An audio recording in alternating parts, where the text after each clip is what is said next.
It's Here we are. Friday night, April 9th. Friday. You paid for your whole seat, but you'll only use the edge. We're going to start the show officially after this. Oh, yeah, But it is. I am so excited for this new game tonight. I've been thinking about it all day. This is going to be a fun night. I think we've got some new inventive items for tonight, and we've got some excellent conversational topics. Yes, if you want to be a guest, you can just go to EriDan.com, EriDan.com, or EriDanLive.com. Either one works. It's the more boring version. We want to talk to you because it is the social hour. And let's rock and roll. Oh, I remember I'm supposed to hit it. That's what you hit it. You hit it. Sorry. I'll hit it.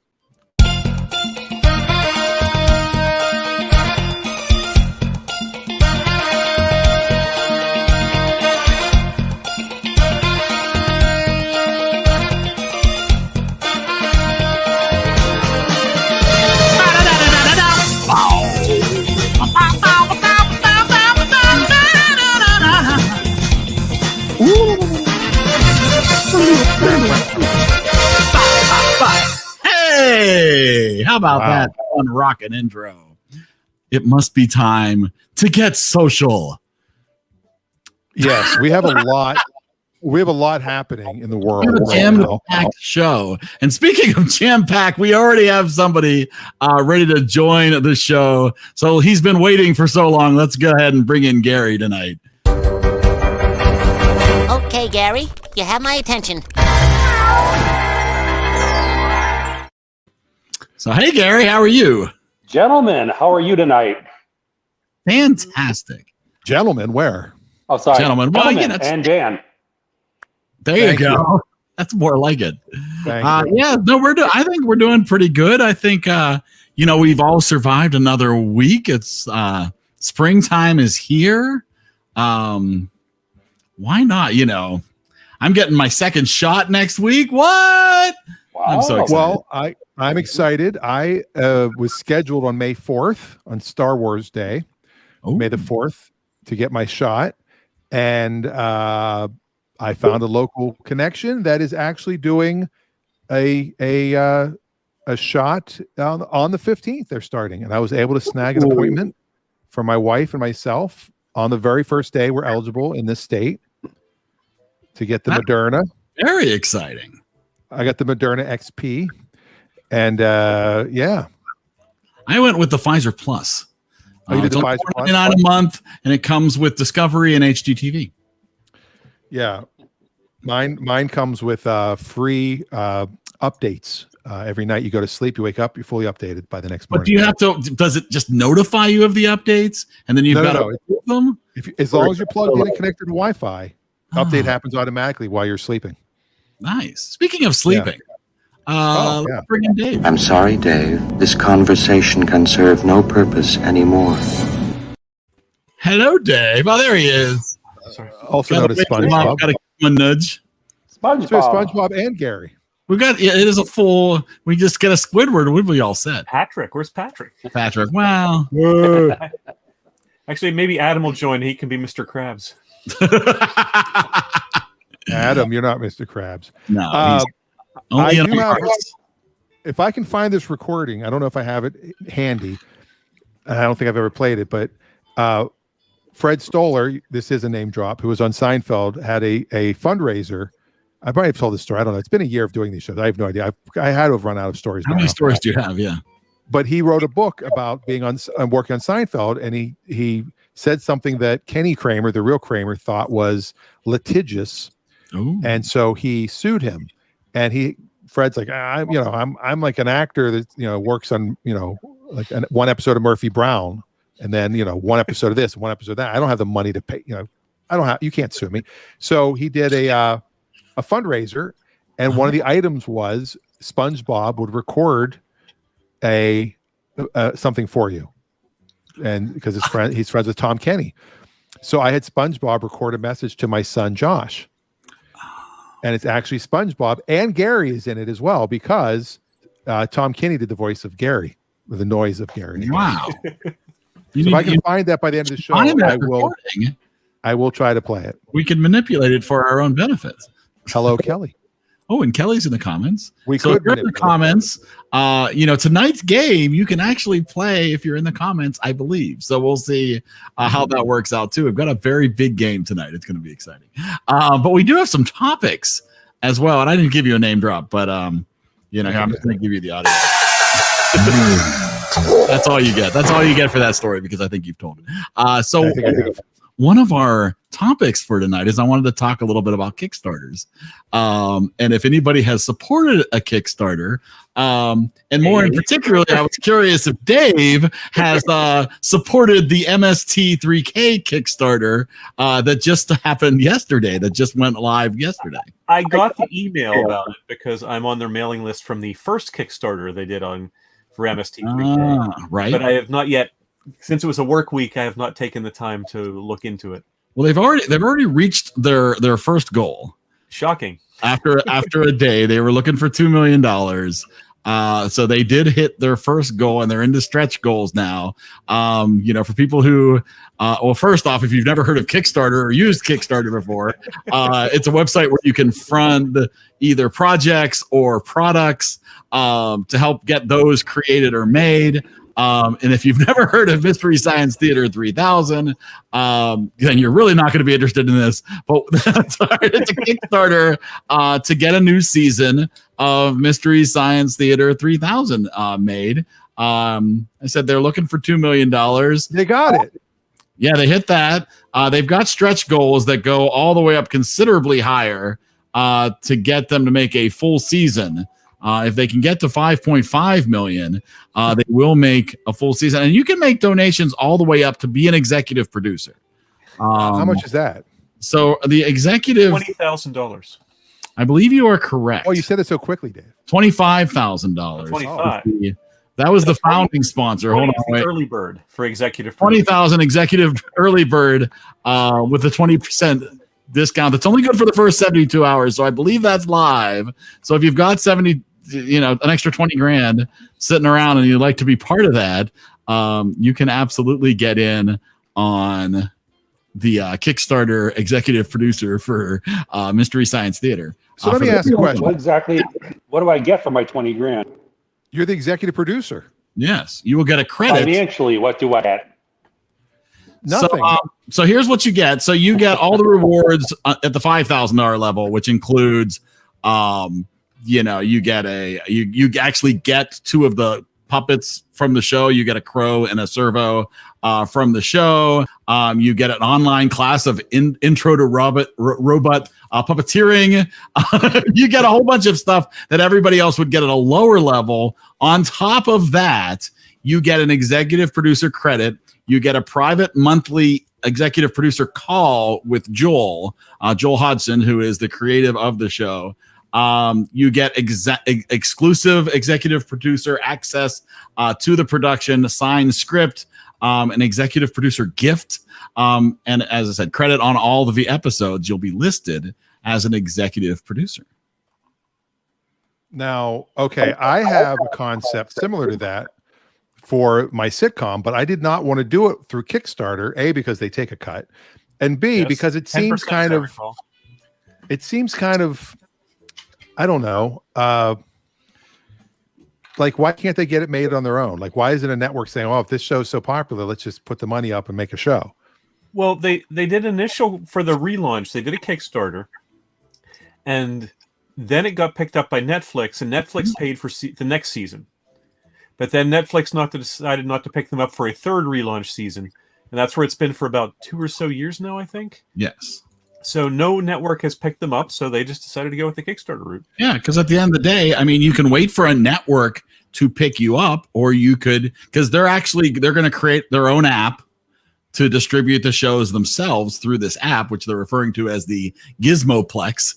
That would be the app to watch the shows through, and not have to wait for a network to pick them up, and just let the people who love the show pay for the show. And that's obviously what's happening here. I mean, there's $2 million right there. Yeah, what I'm saying, though, is it's good for them because they're already an established brand. Yes. If somebody's doing something new, like the sitcom I want to do. If I'm doing that new, who's going to go on Kickstarter and give money to it? Whereas if I build my own little site and just go to friends and family and start it that way, go to our show and say, hey, if you get, I forgot to bring the stickers up. If you want one of these exclusive Dan's Dad stickers, you can have one for $25, and that goes towards the show.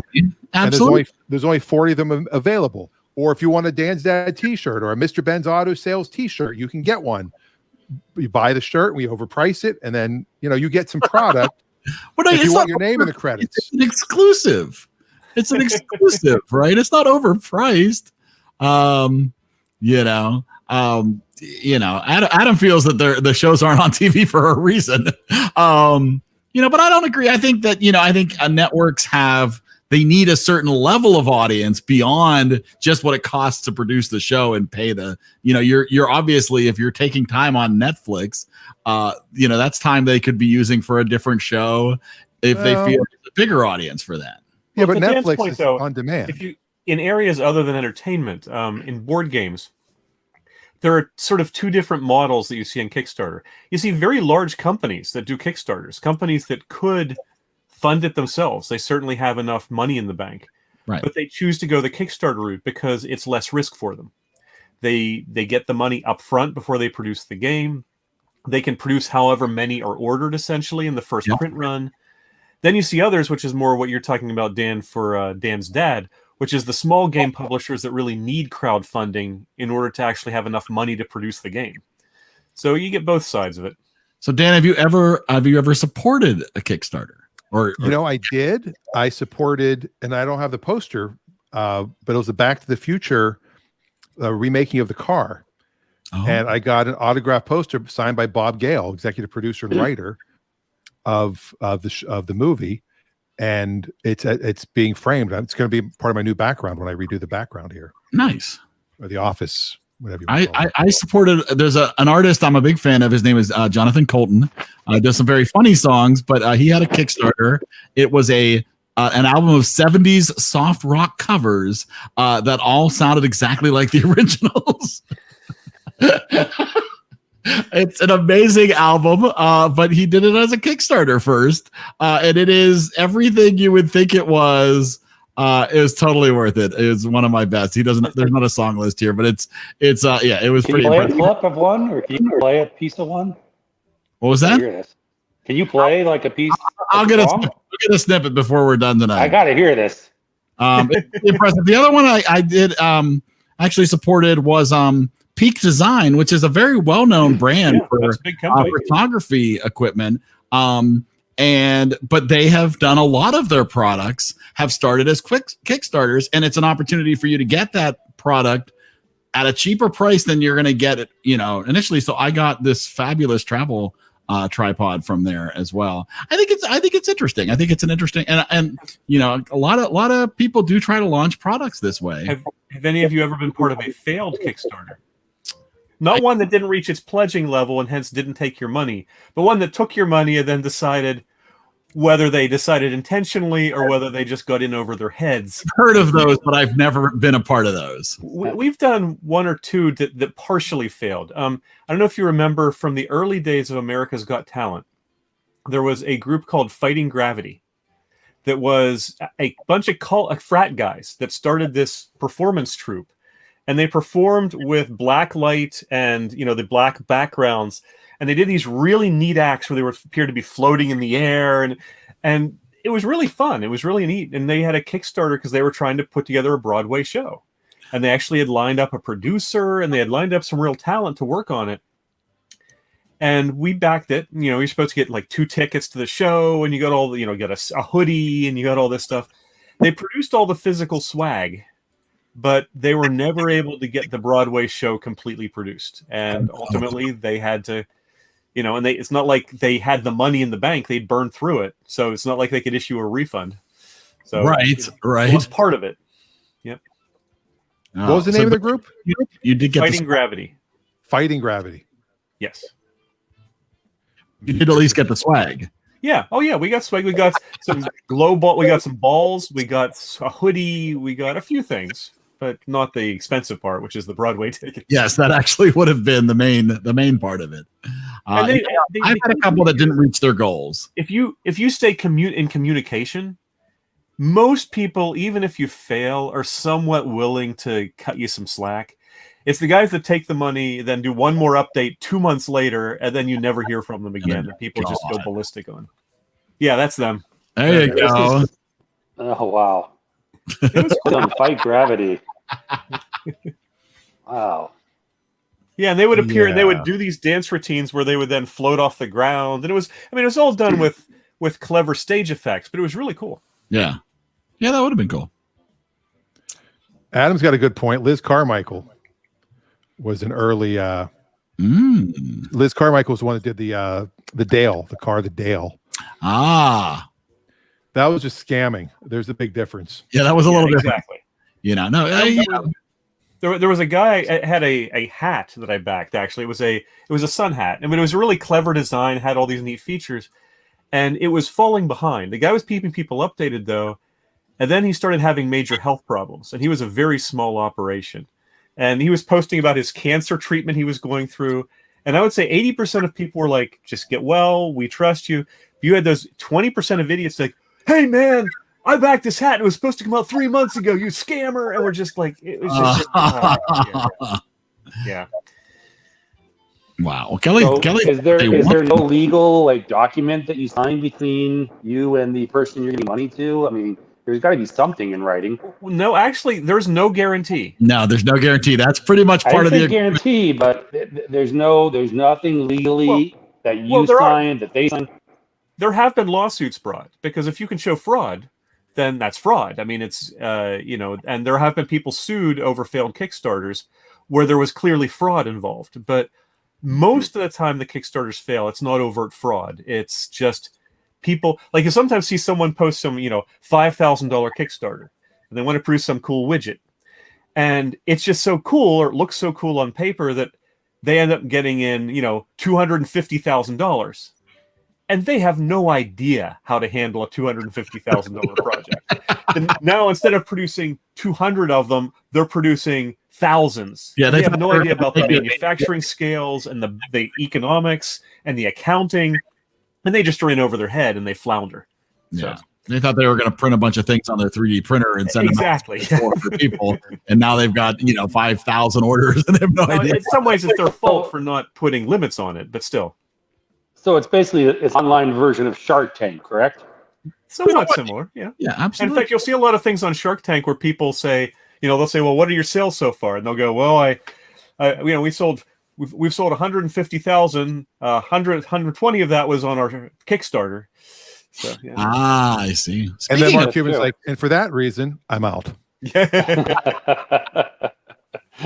right, as I was going to say, speaking of sharks.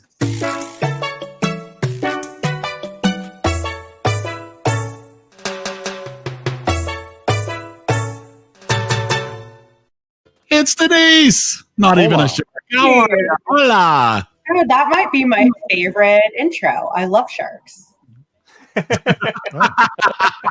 Have you swum with sharks? So, going back to Kickstarter real quick. Have you had a pet shark or something, or is this? Can you what? Dan? No, go ahead. We're talking about sharks. So here was my idea. Where is it? I guess it doesn't exist yet. Oh, here it is. So I came up with just some things you can get. Like you can have a featured role, non-speaking. You can get a special thanks in the credits. So is this how they do it basically? In some ways, yeah. Yeah, it's similar. Yeah. You mean executive producer for $5,000. See, mine's much cheaper. It is quite the deal. Compared to what Mystery Science Theater is asking for. Another area where people sometimes fall into a trap, though, is having too many stretch goals. And again, they sort of get in over their head because they end up having a much more elaborate production than they'd originally planned. Right. Yeah. Well, ours would just be, the budget to get Debbie Gibson, the budget to get Rick Springfield. So we have the budget to shoot everything else here. Let them pay for the money to be executive producers, and you're good to go. All right, let's move on to our next topic, which is Dan's topic, which is spring break quarantining. All right, I did something today I've never done before. I sent or yesterday, I guess I sent it. I sent an email to the superintendent of the school and the principal of the high school, because we're seeing all these people on Facebook that are in Mexico, Hawaii, California, Florida during spring break, kids that Josh goes to school with that are not vaccinated. They're not wearing masks. And the CDC says if you travel, you're supposed to quarantine for 7 days when you get back. If you've tested negative, if you don't test at all, 10 days. So I was like, I can't believe this. You know, we're now worried about sending Josh back to school on Tuesday, because he only goes Tuesday and Thursday anyway right now. And you know, is that wrong of me to be that guy that's sending that email going, are you guys going to make this a screening question when people come back? Or are you guys looking at, or are you in Mexico right now yourselves? In no way is it wrong of you or paranoid of you to be concerned about your son's health. That's true. Very good point. That is. Eric's trying to split. I'm playing around with the buttons. He's trying to do the Zoom thing where he's quarantining us from each other. I am. I'm quarantining. Everybody needs a little space. No, I agree. I mean, we just got notice from our school that they've had an uptick in COVID amongst the students, and they're now they canceled all the events for tomorrow so they could scrub the school down thoroughly. And if more cases arise, they're going to have to close down for a little bit. I was just informed because my wife follows the numbers much more closely than I do. I guess the state guideline is when you hit 10%, you've got to go back to virtual learning. And Allegheny County is at 9.6%. Oh, wow. Perilously close. See, ours, they put all of our counties in phase 3 here, and then they're being reevaluated on Monday. And if you are below, or if you're above 200 cases per 100,000 people, then you get bumped back. So 200 out of that's only what, 2%? No. Yeah. No, 20,000. Yeah. No, that's like 0.1%, 0.2%. We're very strict here. But our county's okay, but we were at 61 per 100,000 3 weeks ago, and we're at 140 right now. Yeah. Yeah, a lot of places are spiking. Who cares? Spring break, man. Come on. Spring break. We were just in the news, 2 or 3 days ago, and they said, 43% of the new cases are coming from 5 states. And Pennsylvania is one of them. Because everybody's going there for spring break, right? Oh, yeah. Scranton. Come to Scranton. Come to Scranton. See where the office was shot. Dunder Mifflin. So that's right. It's a big deal. I just think 2 things. If people are dumb enough to go on vacation right now, when you can just wait. We're so close. So we're on the 2-yard maybe line. 3 more months at most. Probably this is will literally be reasonably safe. This is the Seahawks. It won't be spring break anymore. This is the Seahawks in 2013, when all they had to do is give Marshawn Lynch the ball and run it in, and they win the game. Instead, let's pass it, throw an interception, and lose the Super Bowl. I'm glad to see you're over that, Dan. I'm over it. I have another complaint about sports. If we want to get into sports for a few minutes, we want to hear what happened to Aaron Rodgers on Jeopardy. There's some spring break footage. He's too monotone. Well, did you hear how I got trolled by the one guy in Final Jeopardy? No. Oh, I thought that was awesome. Oh, go ahead, Dave. Tell us. Great story. It reached Final Jeopardy, and the guy didn't know the answer, so he wrote down as wait. You got to give the backstory. You got to give the backstory. Okay, well, it depends on how much you know about sports, but the Packers were down. They were down by 8. Is that what it was?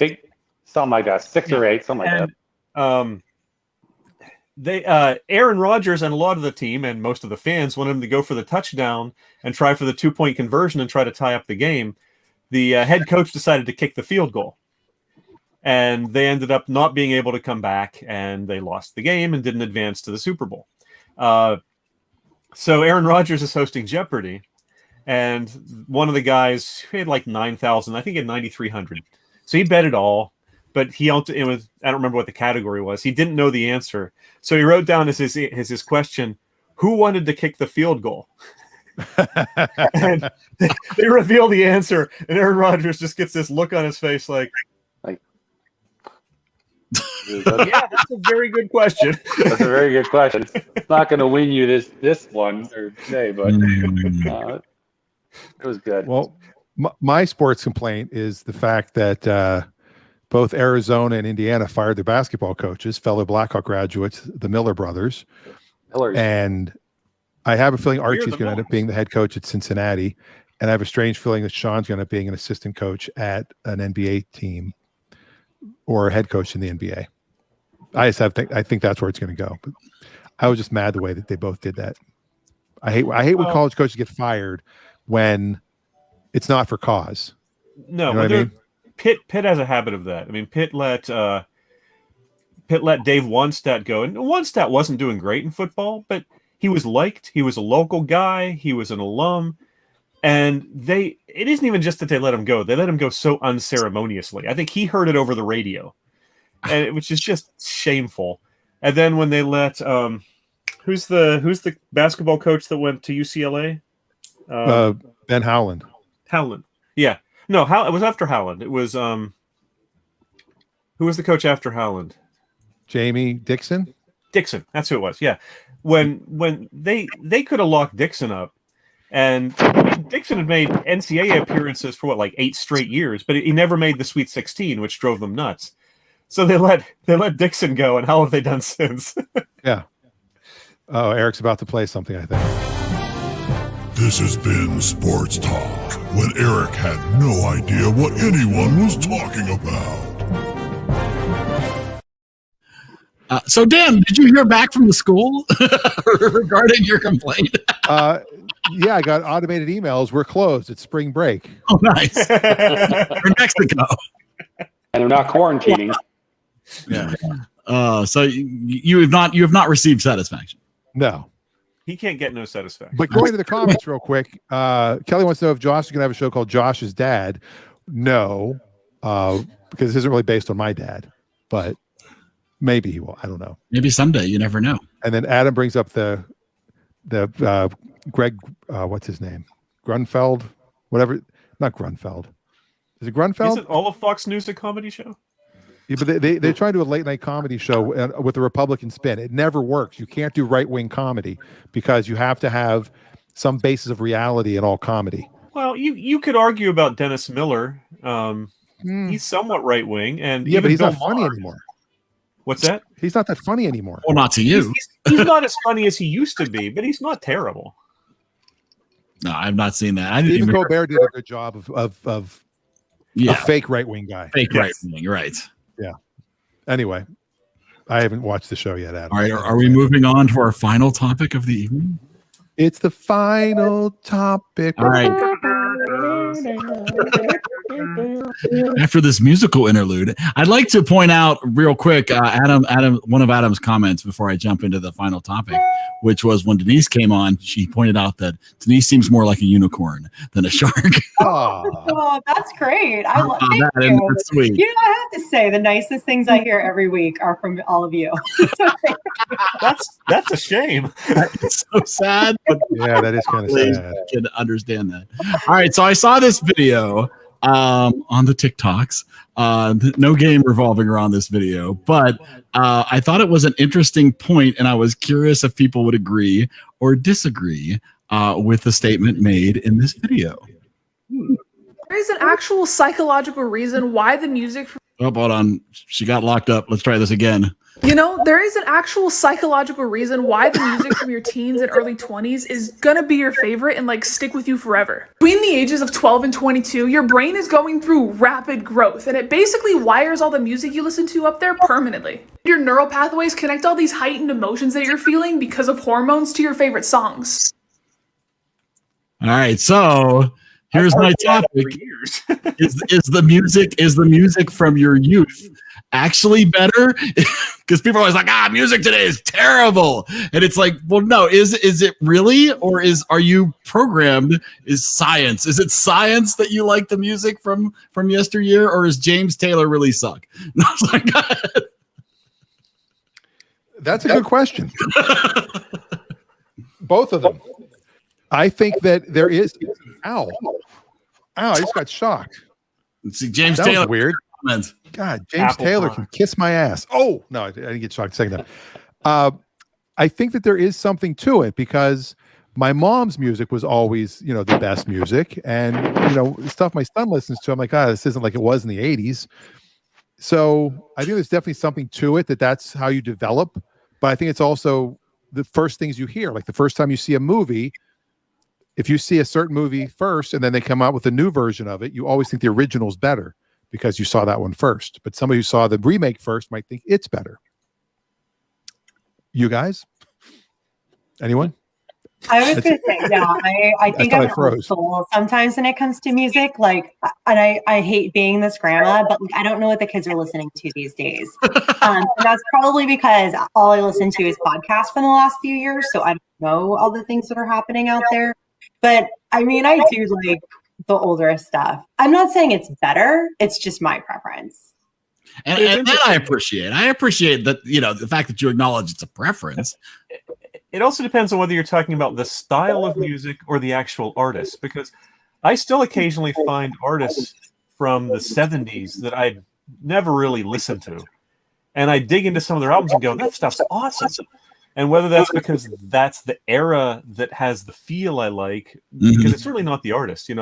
Weirdly enough, now this is pre-disco, but I've really been lately into pre-disco Bee Gees from their, from the early 70s and late 60s when they were huge. They had some huge hits, right? But they weren't as well known in the U.S. as they were in England, and they did some great stuff.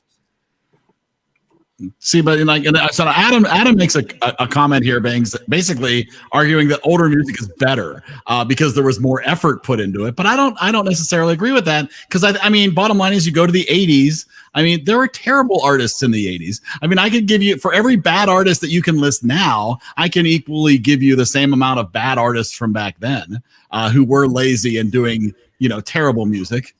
My problem is there's certain things I really dislike.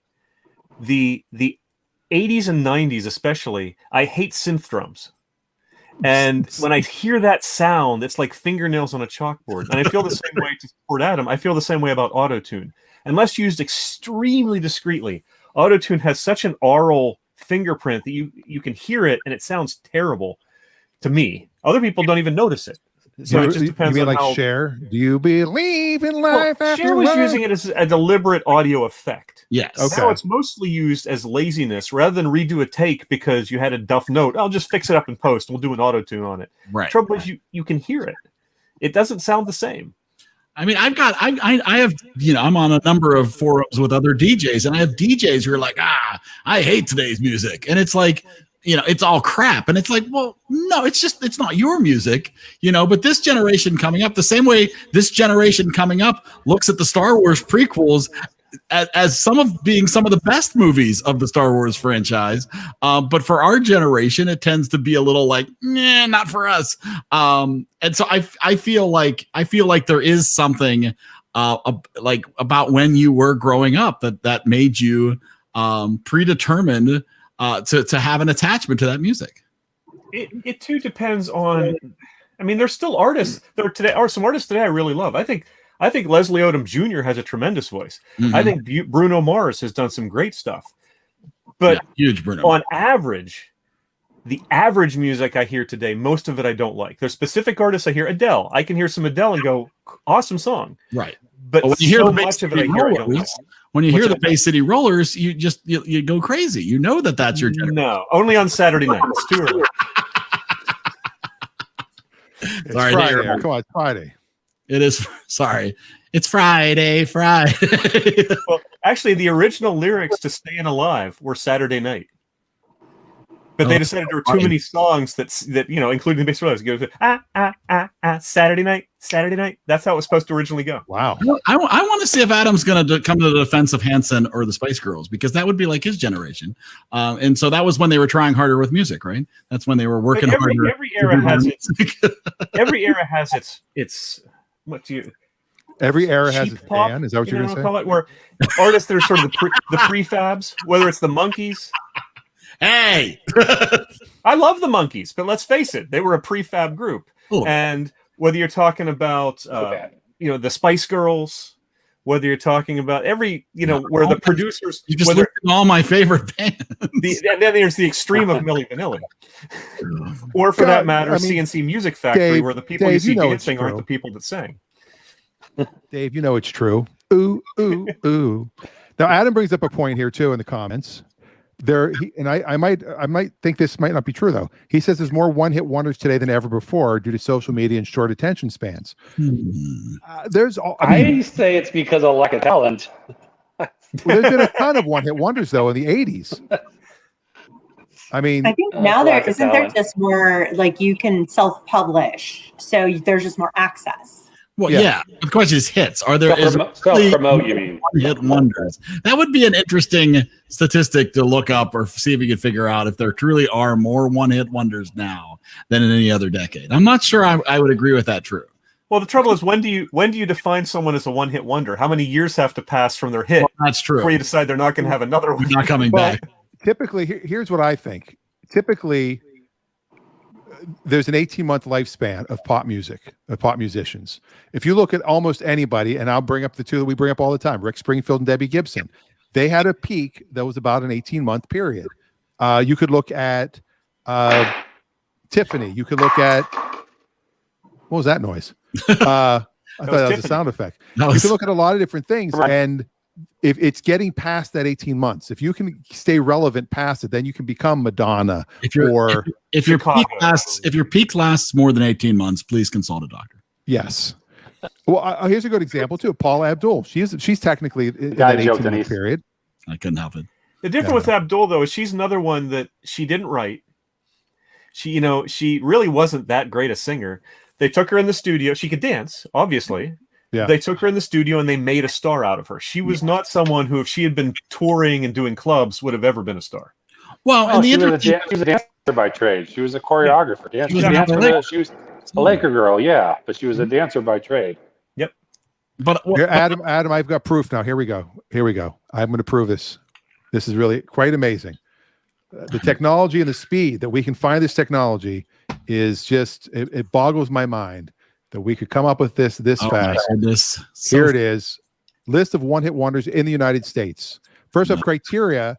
I'm not going to read all that. So here are the 50s one-hit wonders. Not a whole lot. Here are the 60s. I can do it in one screen. According to Wikipedia. Right, here are the 70s. All right, now I've got to go a little deeper. Generationally, it is increasing. Here comes the 80s. Oh my goodness. Oh my God. Holy shit. It keeps going. Eddie Grant, Electric Avenue. Really? Reflex. Yeah. Now you go to the 80s. Warms my heart. Baby Got Back. Now look, boom, 2000s. Oh, that's less there in the 90s. Definitely less in the 90s. Yeah. So the 80s were the king of one-hit wonders.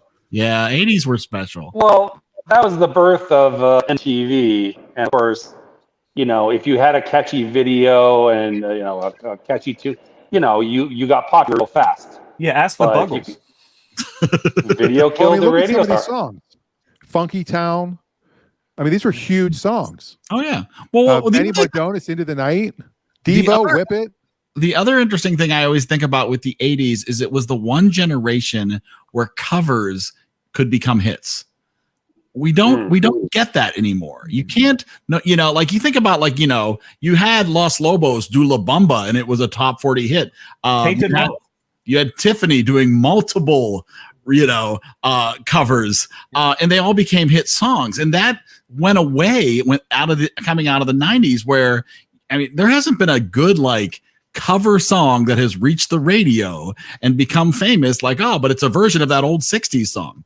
That doesn't happen anymore. I think Dan's part of the country changed all that with Nirvana and Soundgarden, and because in the 80s we had to hear hair bands and all that pop stuff, and then when grunge came, it changed everything. It just you couldn't go back to that stuff. So I don't know. It had to be different. It had to be.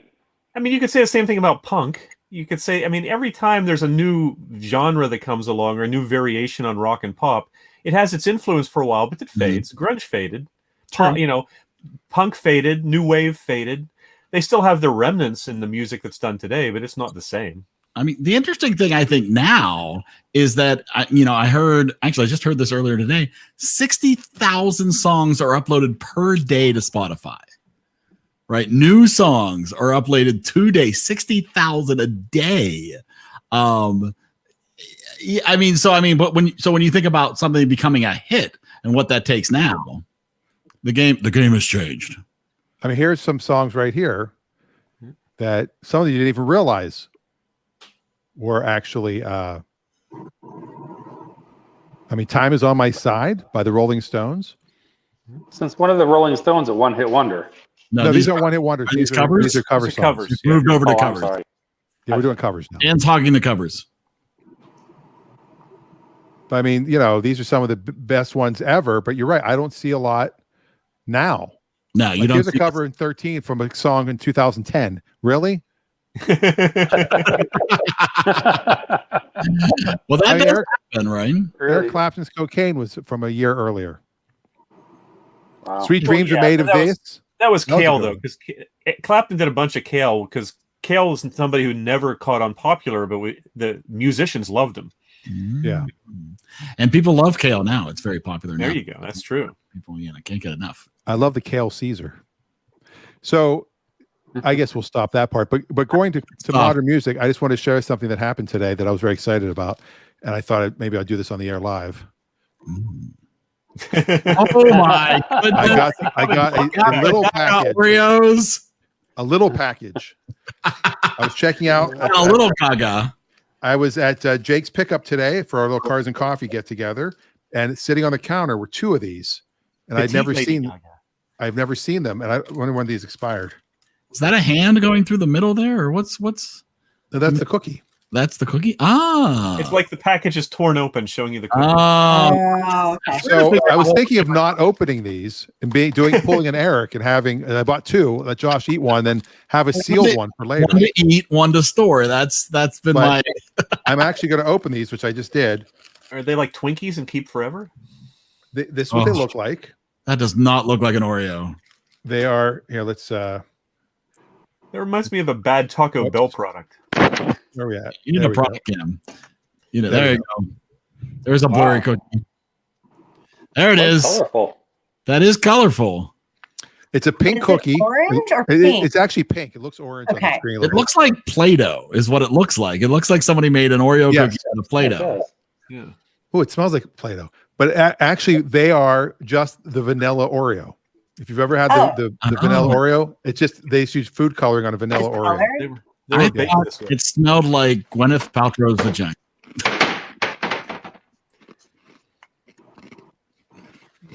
Did you say it smelled like?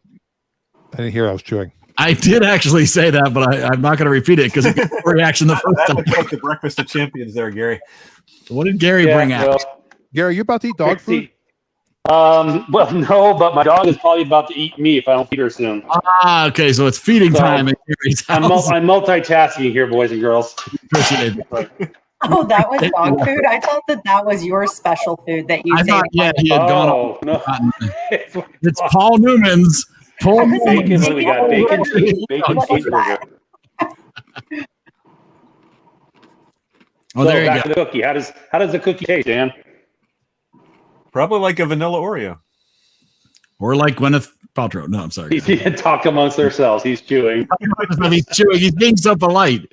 He's so polite. This is one of the deleted scenes from Dan's dad. Now, you see, in old EriDan footage, Dan would have kept talking and picked his nose at the same time. I have grown. I have countless hours of Dan picking his nose on videotape. I'm gonna put a compilation. It'll be his memorial when he passes. Will be the nose picking. You should be like the Goldbergs. Create a TV show with all this old footage. I really, yeah, seriously. I mean, do you really think this nose got this big on purpose? I mean, come on. You were pushing it out for years. I think it's game time. How's the cookie? Game time. You know what? It's not that great, but I can't stop eating them. Well, there's only a few of them, right? There's 6 in the package. All right, so we are going to attempt something brand new, and this is going to tax the internet. We'll see how this goes. We're going to play.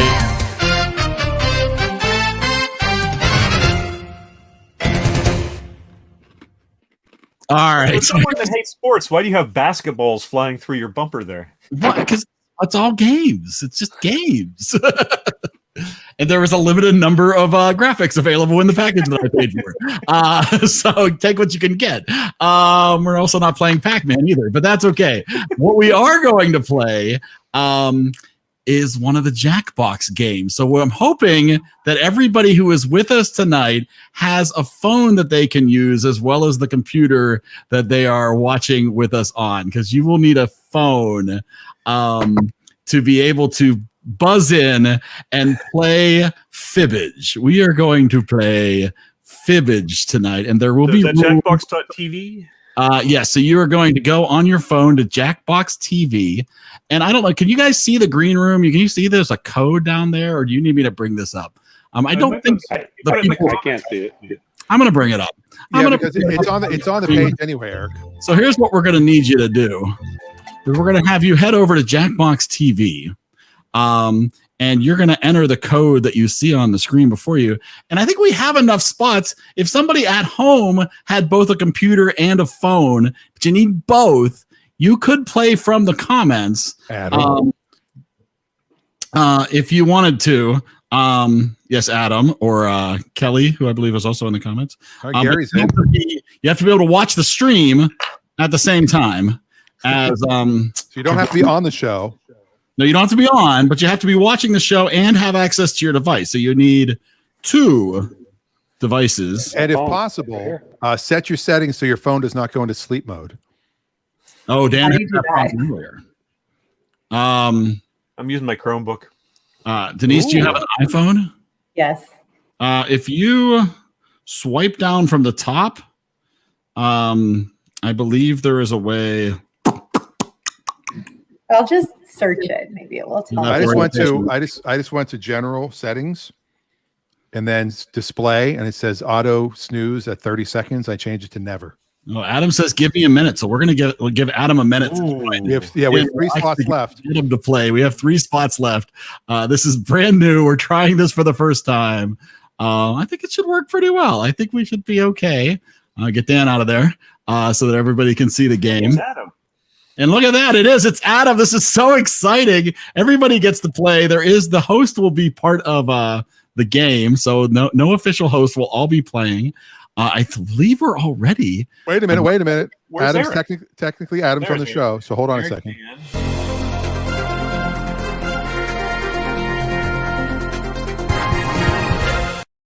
That is nice. Welcome, Adam, to the show. All right. We got a little music there. I'm going to say everybody's in. Let's see what happens. Welcome to the game. I'm Cookie, and I will be your Sherpa up this mountain of BS. I see we have 6 players ready to pull answers out of their butts. So that's 6 butts. Let's do this. This is round 1, and that means you get 500 points for everyone you fool with your made-up answer, and you get 1,000 for finding the truth. Select a category. Okay, so Adam, if you look at your phone, you should see our category. Okay, here's your first question. In 2004, the Train Corporation sold pillows in Japan that were designed to combat loneliness. They were shaped like a blank. All right, now, so on your phone, that you think will fool the other players into thinking it's true. If you can't think of anything in time, use the Lie For Me button for half the points. Do it now.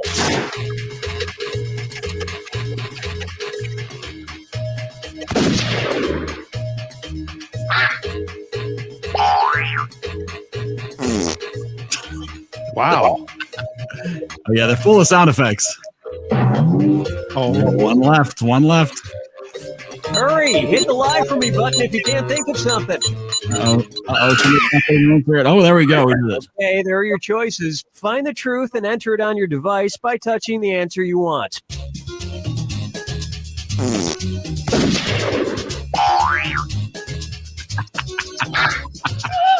We've got some good ones in here.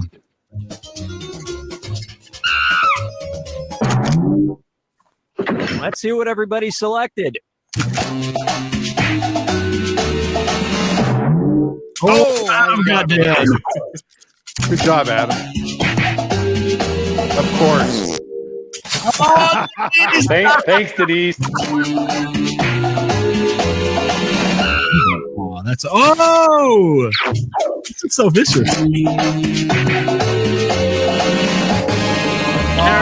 Denise, nice. Oh, wow. Nothing says I'm not lonely like sleeping on a pair of disembodied legs. And the rest of the board goes unselected. I own Pictures where it didn't happen. Look at that. Okay, can I ask a This is question? fun. I got 500 points, and I don't know why I got them. Because you're Someone category. picked your lie. All right. Pick Schwartz. Okay, here's the question. Actor Eddie Murphy released a dance song in 1982 titled Boogie in Blank. Type in your lies now.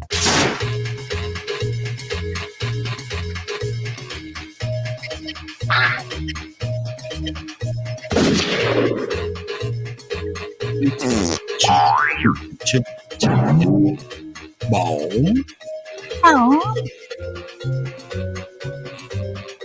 Hurry up. Use a suggestion if you... Okay, here you go. Find the truth.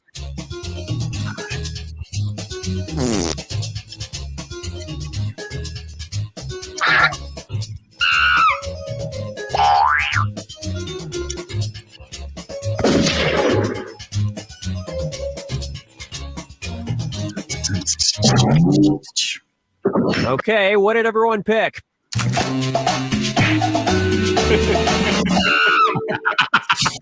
I had respect for it. I liked it. Wow.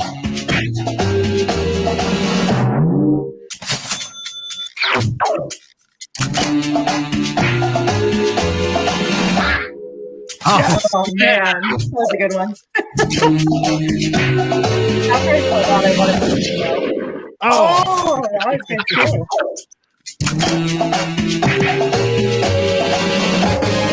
Wow. Who said they didn't make great music in the 80s? Did you know that means? I was going to type your nose. Oh, man. Well, that's no good. All right, pick a category. Oh, Dave gets to choose. Yeah, Dave picked. Dave's not here. Okay, here's the question. Cambridge University economist Ha-Joon Chang holds an unpopular opinion. He insists that the blank changed the world more than the internet. Enter your lies now.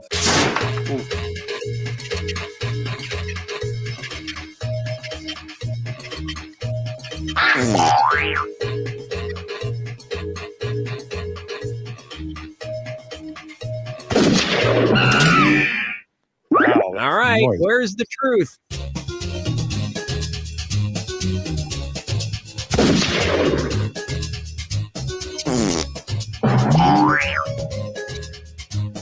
Shit. Oh, you're all waiting on me.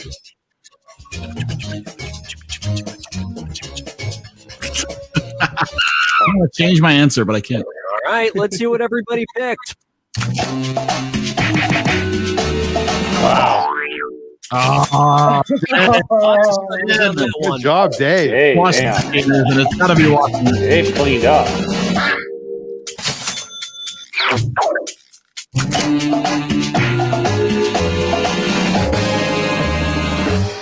Ooh, that was my round. And nobody picked the other lies up there. Holy shit. Oh, man. From zero to hero. Game changes. Wow. Now it's round two, where all point values are doubled. Let's do it. Select a category. Ooh, it's a neat.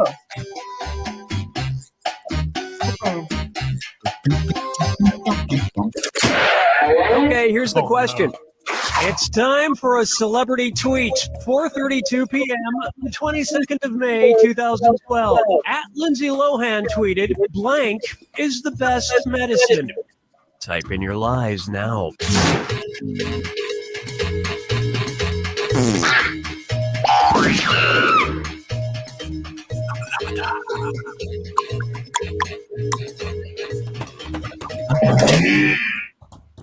Okay, here are your choices.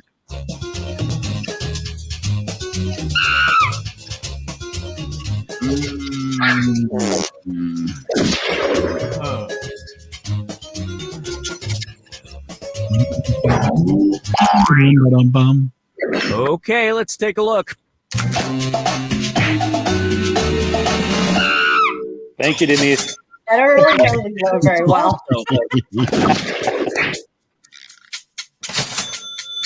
Great minds think alike. Just so. Look at that. Thanks, Dave. And it was also. That's what I was going to type.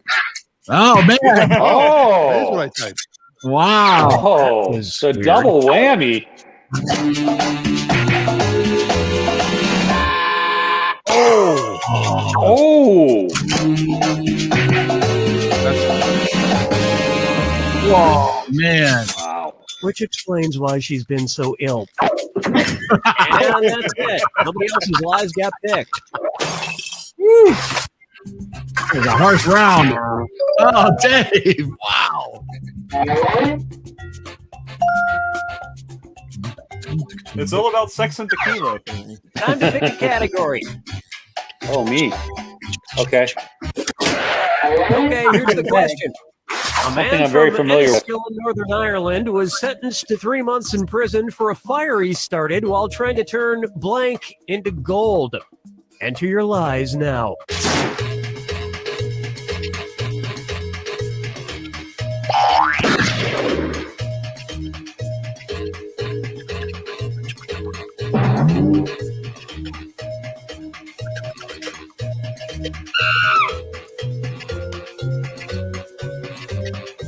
Hurry, hit the lie for me button if you can't think of something. Ooh.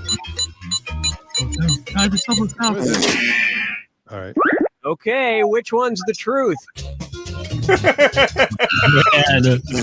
Woo! Wow.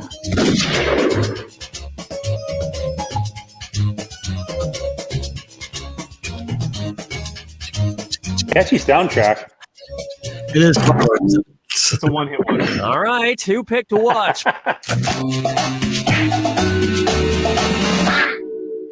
Oh.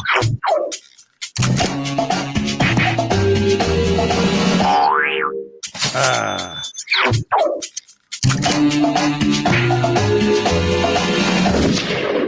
That was the Rumpelstiltskin look.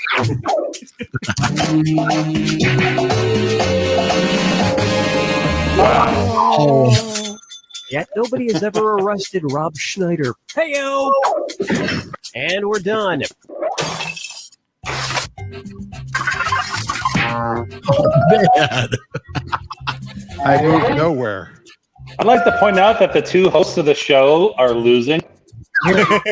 Select the category. We're encouraging you guys to continue to. Okay, here's the question. After an allergic reaction to steroids used to treat asthma, a 28-year-old woman started growing blank on her head instead of hair. Type in your lies now.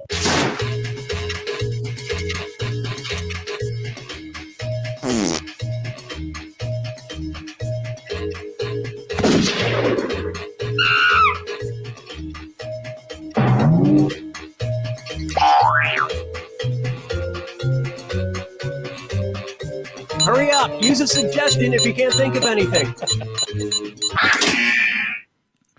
All right, where's the truth? Oh man! Woo! Wow! This is so disturbing.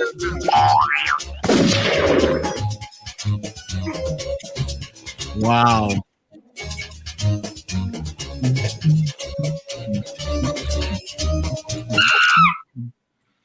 Let's see what everybody selected. That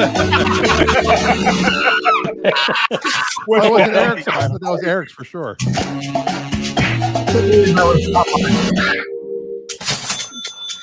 And it was also Oh, man! Double What is there? Think like. Holy dude.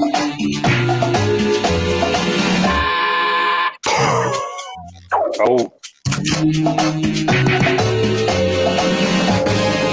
Oh. Oh Now when she wants no. one night, she goes out and All gets right. a mani petty. And that means some of these didn't get picked. This is so disturbing. So my question is, I answered that as my lie. I typed in fingernails and it told me I guessed the truth. So I don't get like bonus points for that. No. Yeah, that same thing happened to me on one of them. All It right. was like into the truth. I'm Final like, fibbage. This is your final question, and it's worth triple. It's anybody's game.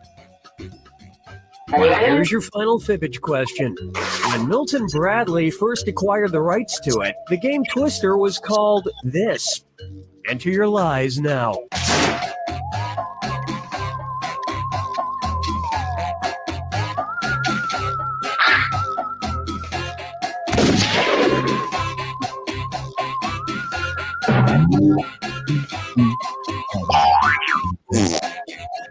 I had the perfect Paul Lind answer, but I didn't Okay, use it. here you go. Find the truth.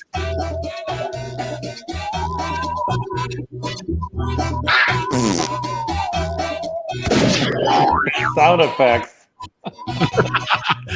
It's such an adult game. All right, let's see what everybody picked.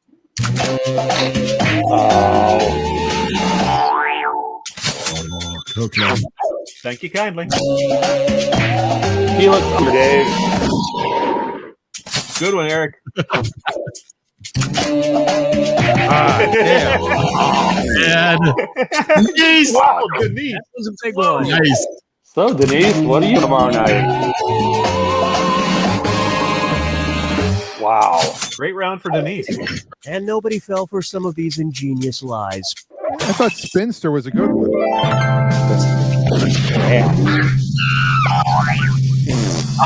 Oh man! Oh!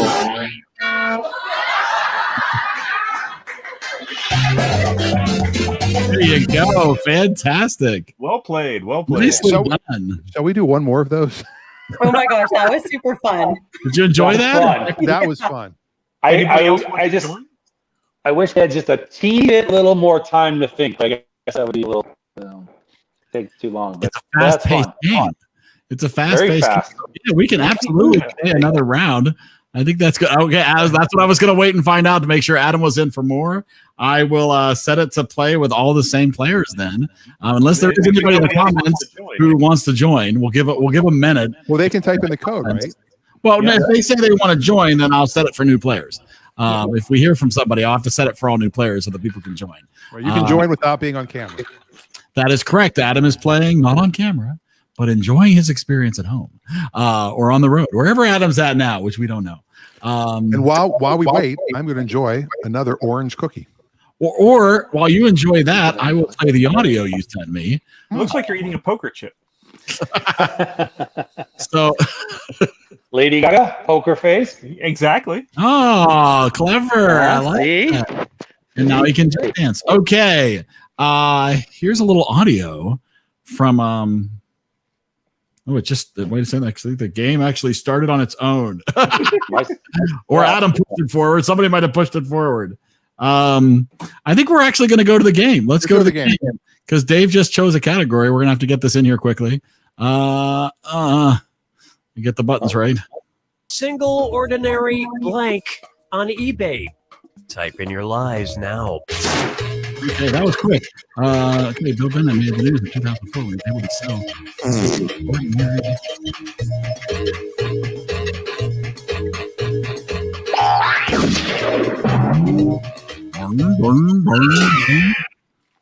Okay, here are your choices. Fart. A lot of these. I like a lot of these answers seem pretty real. They're also clever. Clever folks here with your sneaky answers. Okay, let's take a look.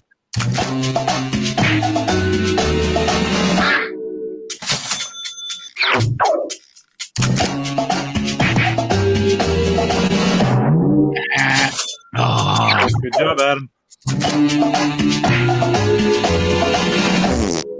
Oh, Denise.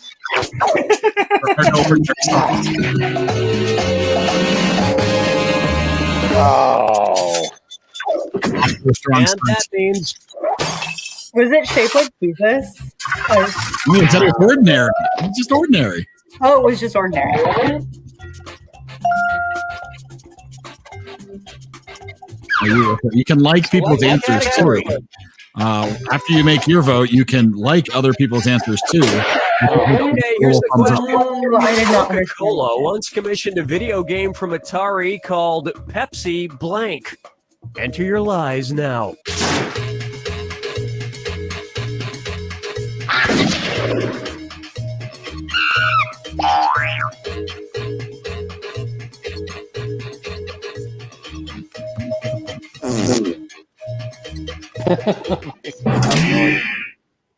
Okay, here you go. Find the truth.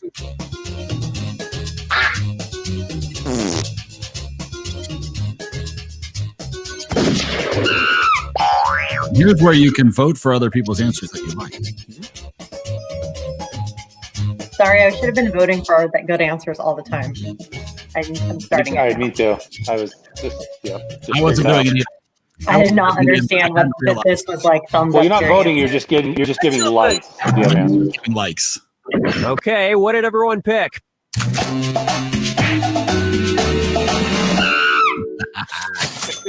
So sticky.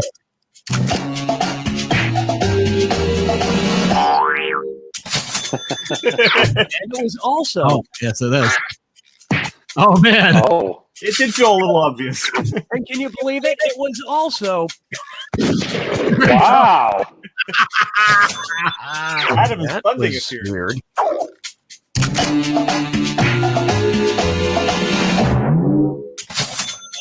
I like that one.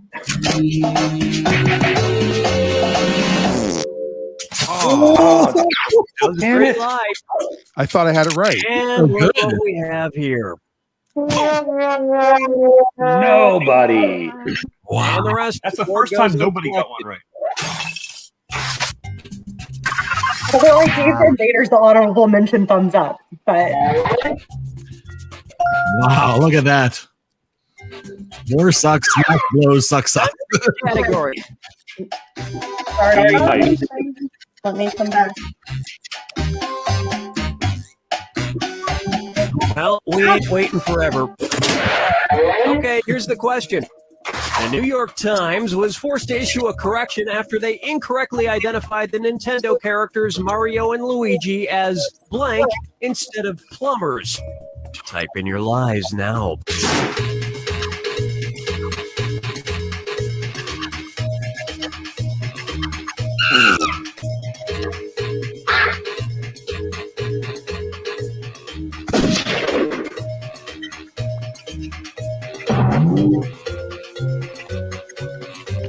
Dan and I are rocking out. All right, where's the truth?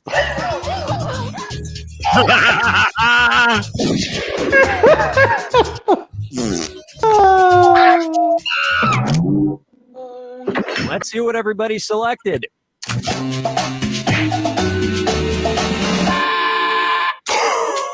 Ooh. Oh crap! Oh no! I typed it in and said, "You've entered the real And answer." that's it. Nobody else's lies got picked. Lovers. They're sanitation engineers, right? They're not janitors. Hey! Tied for last. Hey. I moved up. Nice. Lovers. Fantastic. This is round 2, which Oh, means all that's point funny. values are doubled. Hey, that lamp Exciting. is for Geely almost. Select the Oh, category. it's me. Okay, hold on. It's pronounced Barcelona. Barcelona. Barcelona. No, that's okay. I've got it. Okay, here's the question.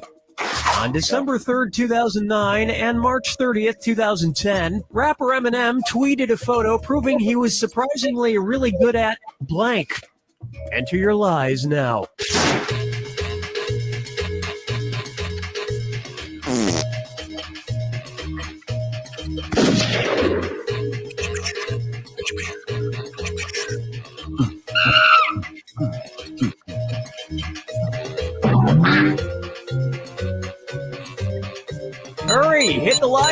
button if you can't think. Okay, which one's the truth?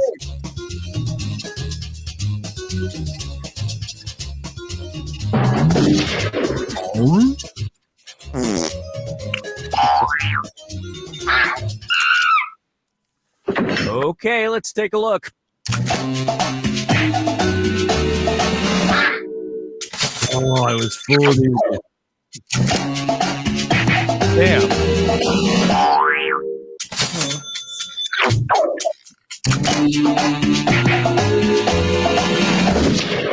Yes.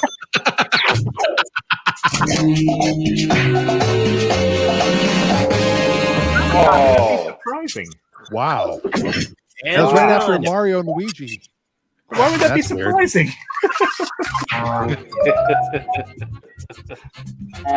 He's over the lead. Look at that.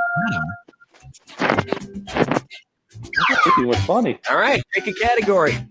Adam, choose the category. Birth. Come on, Beagle. Okay, here's the question.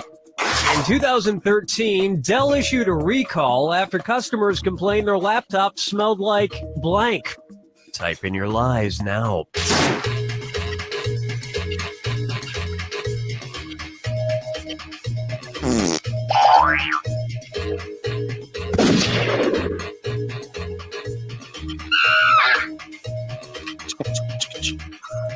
Bum, bum, bum, bum, bum. Okay, here are your choices.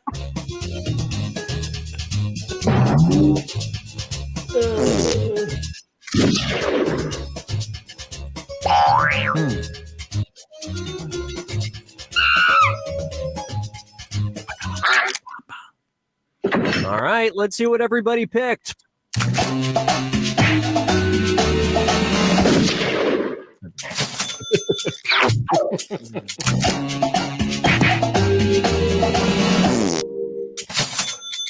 Denise is good at sucking us in. Denise just freaking owns me.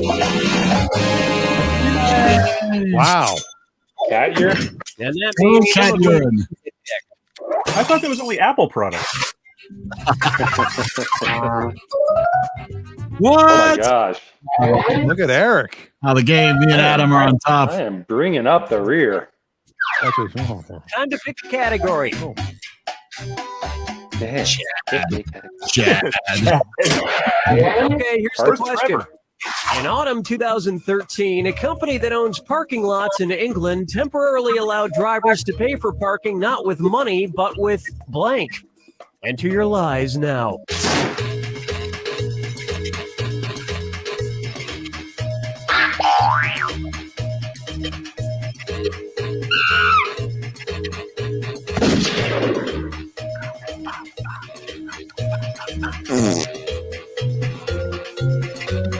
It's so hard not to write the funny answer. All right, where's the truth?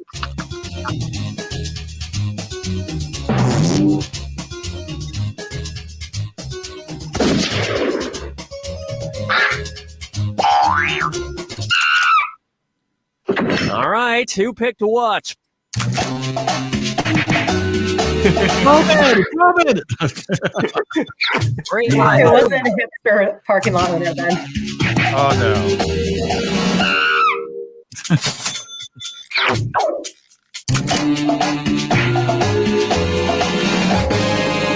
What? Chestnuts. And No nobody sting. picked the other lies up there. Were they roasting? Whoa, look at Gary, the you're pretty tied stuff with that happened. We Yes! got Solo last place. Yes! I gotta come in last. It's time for the final fibbage. Okay, time This to pull one it in final here. question, and it's worth triple. It's the final fibbage. Okay, here is your final fibbage question. What Dr. Edgar Parker legally changed his name to in order to help his dental practice? Type in your lies now.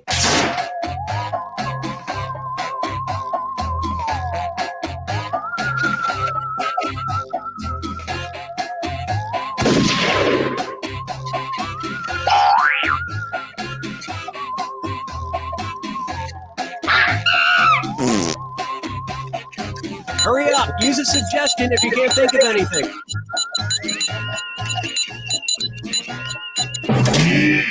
Nice. Okay, here you go. Find the truth.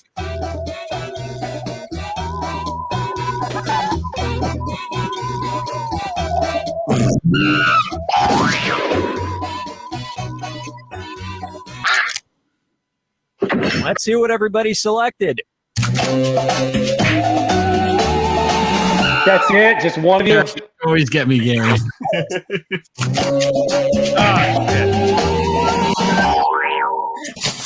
Oh yeah. Oh man. Oh. He threw Dr. Hurts like a bitch right out of business. And we're done. I didn't come last. Second place. Adam, wow. David, You got 10 likes, Denise. So, awesome. There's that. I got 0 likes last time, so that was an improvement. I think, yeah, we all used the like button more in the second game. At least I did. All right, well, that's this. I mean, you're liking, you're digging. I'm This loving. is really fun. We might want to do a third, or do we want to do a I Jack? think we could do I think we have time. Or do you want to do a You Don't Know Jack? Game before we call it quits tonight. But just in case the 6 people who are watching decide to leave, we will take a moment to remind them that Monday night we are going to be watching and talking about, not watching, but we'll be talking about the Goonies during the film festival. So dial that up. I don't think it's streaming for free anywhere, but available for rent on all fine platforms. Oh, yeah. What about the You Don't Know Jack? Well, my thought is we'll stick with Fibbage tonight, and then Okay. next time we'll experiment with a different game, right? All right, that sounds like fun. This way we stretch this out for as long as possible. Played Also- Raffle 2 before. Also, tomorrow morning, Clutch Radio. Clutch Radio with Dan and Rafi Manassian. Yes, we'll be talking about cars. Join the conversation. So that is tomorrow. What time is that at, Dan? That'll be 10 a.m. on the West, 1 p.m. on the East, right here on Facebook, YouTube, and Twitter. All right. And just a reminder to subscribe to the EriDan Film Festival podcast. All right. That's enough of that. We're going to go back. Same players. Everybody, assuming Adam's still in, because he's still there. Now this round we're putting some money on. Yes. You can win my Welcome empty to the wrapper of game. Lady I'm Gaga. Cookie, and I'll be facilitating today's nonsense. The executive producer of today's show. 6-player game coming up. Let's do this. This Hello? is round 1, and that means you get Man. 500 points for everyone you fool with your made-up answer, and you'll get 1,000 for finding the truth. Select a category. Denise, that goes to you. Nice. Okay, here's your first question. In 2013, a zoo in China attempted to pass off a blank as an African lion. Enter your lies now.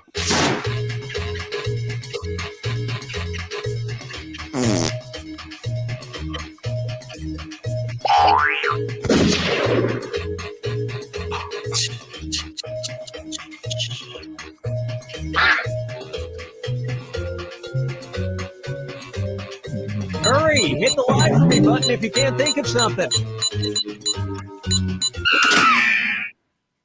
Okay, here are your choices.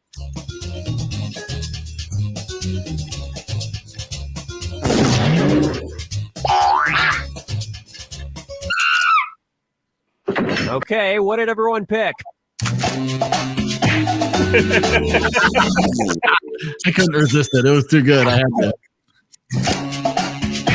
I wanted it to be true. Courtney Cox?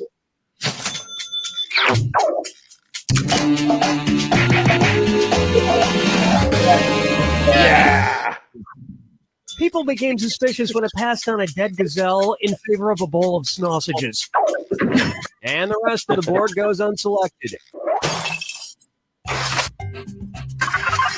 Oh, wah, wah, wah. Let's start with the last round. Okay. Time to pick a category. Yeah. Okay, here's the question. It's time for a road trip. When in Lafayette, Louisiana, be sure to check out their somewhat erotic statue of a shirtless blank. Type in your lies now.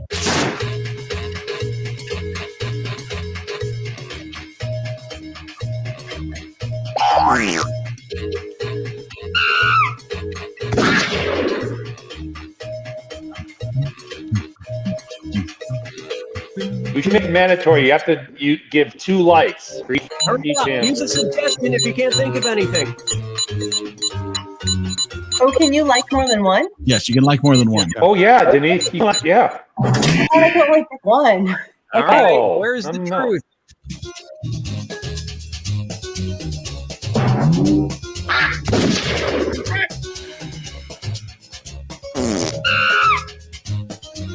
Actually, you can like his. I think you can like them all. Actually, if you want. Yeah, you can. I just think you do All right, let's do whatever minimum you 2. picked.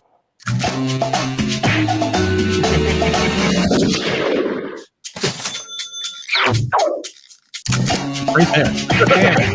Yes. Hey. Wow, that Good was one, hell of a Dave. lie. South will rise again. That was a good one, Dave.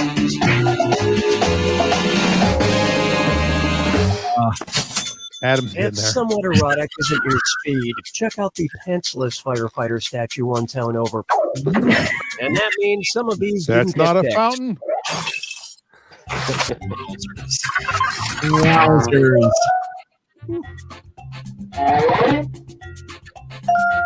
Yeah, they're the likes. There you go. Look at those clowns. All right, pick a category. That's the least erotic thing I could think of. It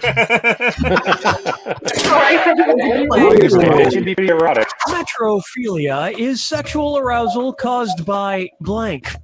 Enter your lies now.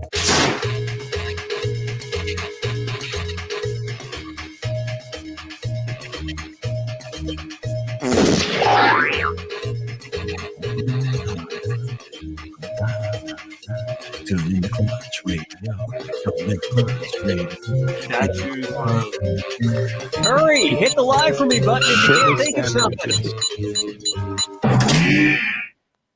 Okay, which one's the truth? Berlin. Too many similar ones. I know.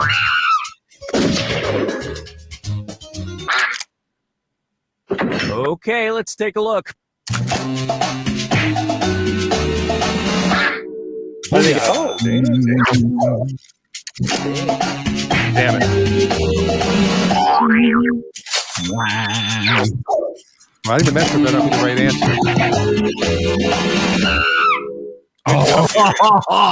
Nice lie. No. Whoa. All right. Adam must be Googling this Yeah, stuff as that it goes bet. along. Somebody else's lies got picked. He's got a third device going on. Adam, you're Googling. He's Either that or Googling. you're addicted to poetry. He's sexually attracted to poetry. Who knows? Yeah. Denise is locked again. Now it's round 2, where all point values are doubled. Let's do it. Select a category. Okay, here's the question. Johnny Depp was made an honorary member of the Comanche Nation and given a descriptive Comanche name. His Comanche name, Mawume, means blank. Type in your lies now.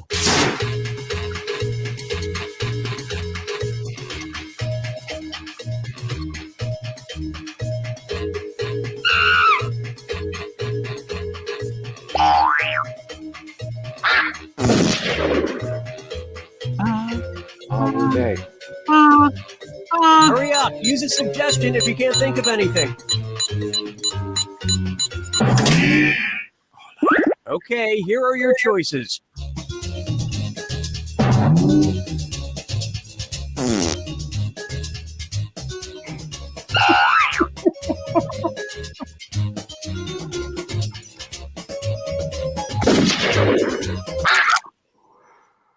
Okay, what did everyone pick? Oh, shit. you know it's the first one. Yeah. Dang it. There There you you go.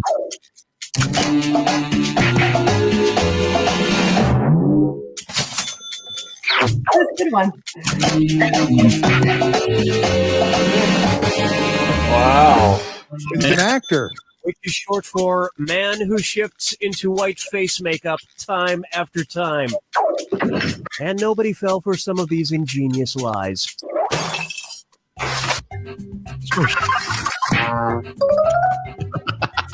Damn, Adam's crushing it. So is Google. Time to pick a category. Yeah. Okay, here's the question. Anthrophobia is the constant fear of your blank. Enter your lies now.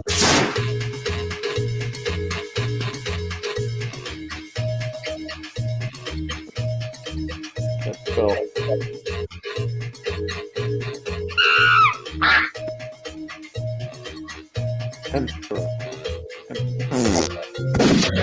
You're my pet panther.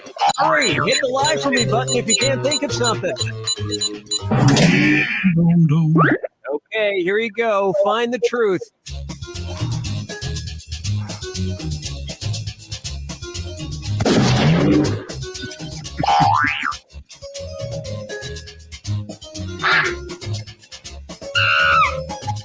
Oh my god, they're all so good I can't pick. All right, who picked what? Son of a bitch. Oh, Clever. oh no. Yeah, what are you trying to tell us? Nothing. Oh, wait. Love that answer so much. I needed to say it. Oh, come on. Oh, yeah. What a surprise. Wow. And that means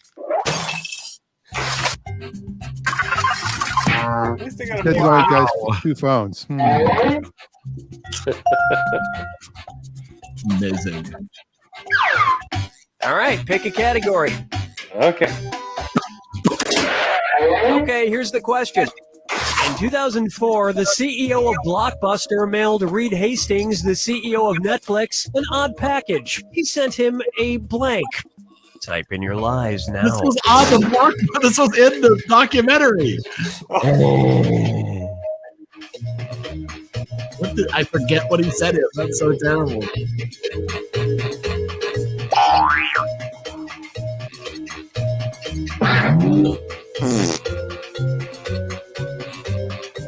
Hurry up. Use a suggestion if you can't think of anything. All right, where's the truth?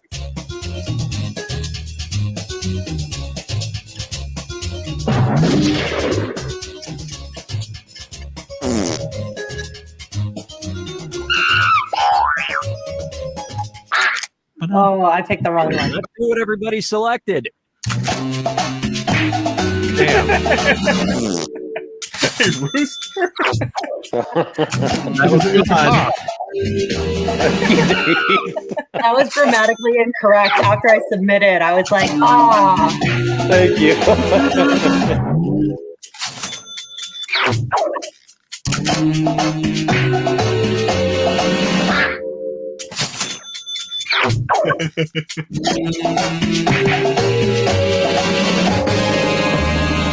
Gary and I saw the documentary. Exactly. And nobody picked the other lies up there. I like how video. Pretty good, by the way. If you guys haven't all seen it. Pretty good. If I knew it was going to be helpful, I might have watched it. So videotape and videotape are both up there. This is the final fibbage. One question left for all the marbles, and everything is worth triple. Good luck.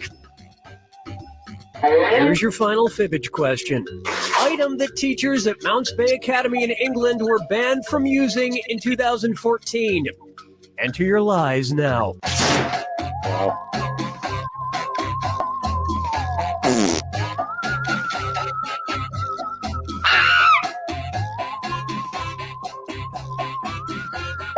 England? Is it dental floss?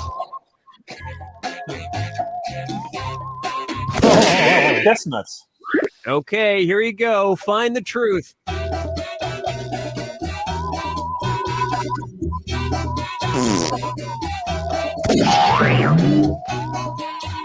Rick, stop it.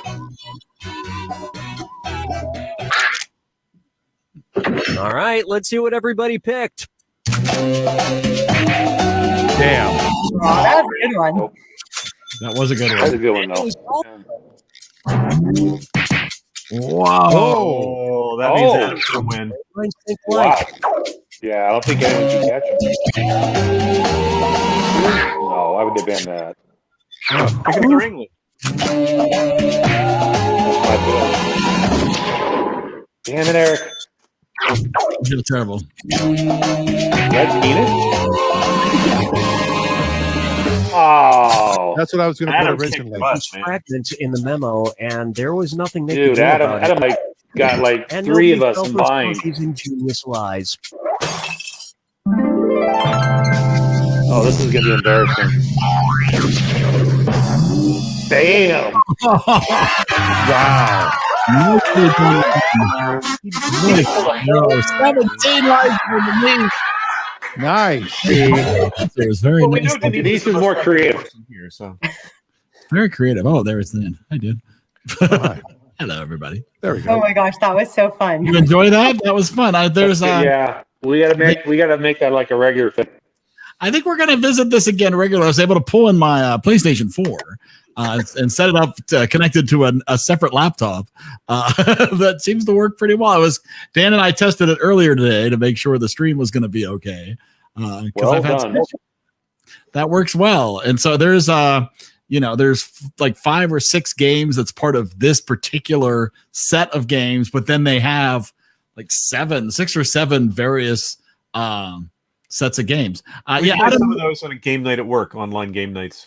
Oh, nice. Yeah, it works really well over the stream. That's super fun. You Don't Know Jack is a great game. Dan and I played, though, and the host talks continuously through there's just It's all about the humor of the host. Yeah. Yes. Yeah, it is. It is. We can't have that on this show. No. I mean, it's just relentless. Like, there's no even opportunity to say, like, but I want that. Yeah, you can't even talk. It is. Yeah, it's a game that it's fast paced, but yeah. So we can definitely we'll revisit that again. I think that was perfect, and Good gave stuff. everybody a chance to play. And yeah, just I'm glad you all had a separate device to use. Actually, Dan and I did discover an app for the phone that would allow people to work as a buzzer, so we could play other games that required a buzzer as long as people have a separate device. So yeah, this is great. This worked really well. Yeah, we can use a You could buzzer also now. just play it you'd have to switch back and forth. You can play it in a separate tab. Well, that's also true. Be a little awkward, what if you have but it works. multiple screens and all that? Yeah, I guess you could do it that way. You wouldn't actually need a phone. I was not aware. Adam says they did it you don't know Jack game with Paul Rubens. Oh yeah, I remember that. Wow. He'd be like, "You don't know Jack." That's how it ended every time. Whenever Dan says the secret word, scream real loud. Paging Today's Mr. secret Rubens, word is Mr. brief. P.W. Rubens. So, Eric, do you have the audio I found of SpongeBob? Yes, I do have the SpongeBob custom message that was created for Dan's son. So are you ready? Here we go. SpongeBob and Gary. Joshua, SpongeBob SquarePants here. Meow. Gary, too. Ah. Meow, meow, meow. Oh, I'm just saying hello to my buddy Joshua Rosenberg, Gary. Meow, meow. Yeah, Dan's boy. Anywho, Joshua, thanks for watching the show. You know, we're all really big fans of yours in Bikini Bottom. Squidward, Patrick, Mr. Krabs, Sandy, we all say Joshua Rosenberg is the nicest guy on land or sea. Right, Gary, and the smartest. Keep working hard in school, JR. Next time I see you, I'm going to give you a Krabby Patty for every A on your report card. Yup, Krabby Patties are on me. No, Gary, that doesn't mean I wear them. That means I pay for them. Ah! Joshua, snails can be very literal. How old Isn't that is he? awesome? That's He pretty was, cool, man. He He was 5 or Joshua 6. 27 when he got that. No, I'm kidding. Oh, I thought that was like, No, I'm what kidding. is that, a cameo? This is pre-cameo. Yeah, this is pretty cameo. This Dan won this at an auction. Yeah. This was in 2014. So what is that? 6 years ago? 7 years ago. 7 years It ago. was So- April 2nd. It was almost exactly 7 years ago. So he was 9. Wow. And probably was like, that was awesome, right? Yeah. And then what was funny was when I got it, I was coaching basketball and I played it for some of the players who are like seniors, but they had been, they loved SpongeBob back in the day. And when I played it for them, they were like, holy shit, that's so cool. That's awesome. You need one of SpongeBob saying, I hear you've never thrown up, Dan Rosenberg.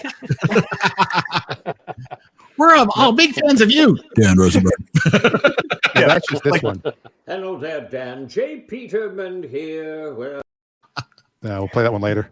Craig Ferguson used to do on his show, he would say, so make sure you do such and such in your region. He would always cover his mouth. Yes. We love being on Channel 14. Yes. Exactly. All right. Anybody got anything else? Or are we going to call it a night? Okay. So I'm going to play a snippet of the Kickstarter that I supported years ago, and this gets us booted off. That'll be the end of the show. All right. Denise, you missed this. If anybody else missed this, in the earlier show, we were talking about supporting Kickstarters, and I supported an album by Jonathan Colton, which was a remake of all soft rock 70s songs recorded to sound as close to the originals as possible. What's the point? I have no idea, but they're fantastic, and they're so it's just give you the original. Dan Fogelberg. Yeah, he does it's all these incredible soft rock songs. I mean, it's him singing, but the arrangements and everything are done to sound as much like the original as possible.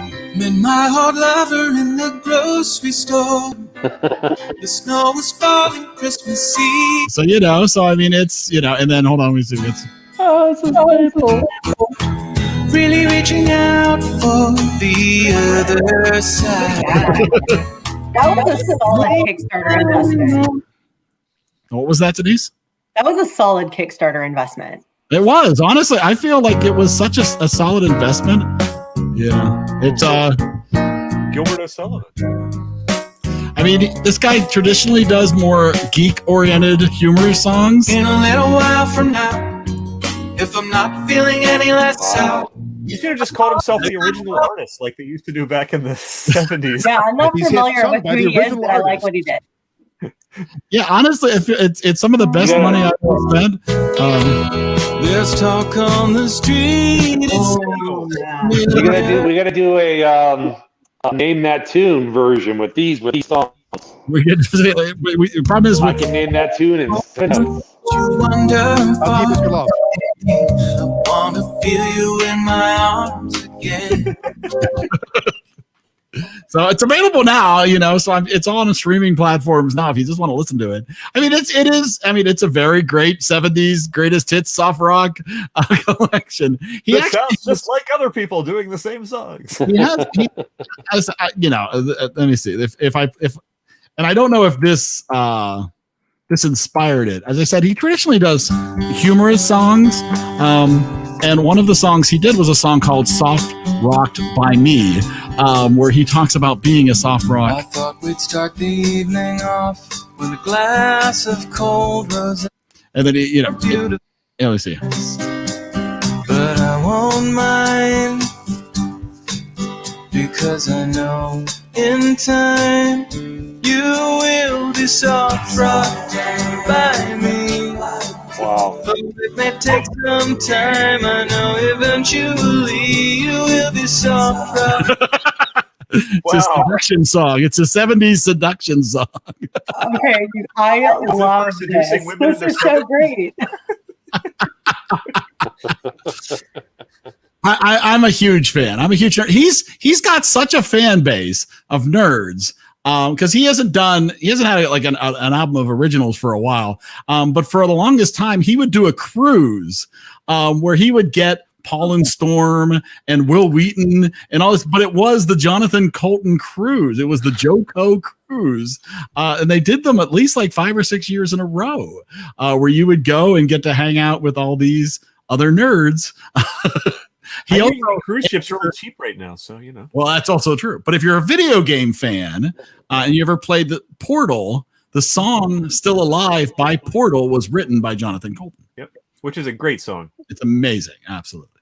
Huge nerdy fan of Jonathan Colton. So yeah, that was my Kickstarter. I'm glad he didn't do the song as a 70s soft rock. That's a very good point. But he does have all the soft rock. So we'll have to see if it got kicked off if those snippets were too long or too short. I just noticed that the SpongeBob thing was sort of a Kickstarter. It was an Indiegogo. Oh, okay. Yeah. Which is similar, but he was raising money for his legal fund.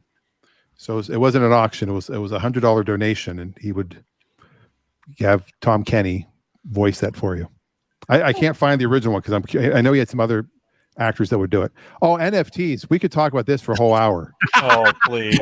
And if we'd like to have some nerd talk, we could discuss NFTs. I mean, just the word non-fungible. I love that. It's fungible. It's non-fungible. It's a but I want some fungible tokens. No, fungible tokens. I just ate 6 of them. A non-fungible is probably what's going to come out of my ass later. You'll be funging those out later, yeah. The reason you don't understand it, Adam, is because it's idiotic. It is idiotic. I don't know. I mean, people said that about Bitcoin. Just because something's successful doesn't mean it's not idiotic.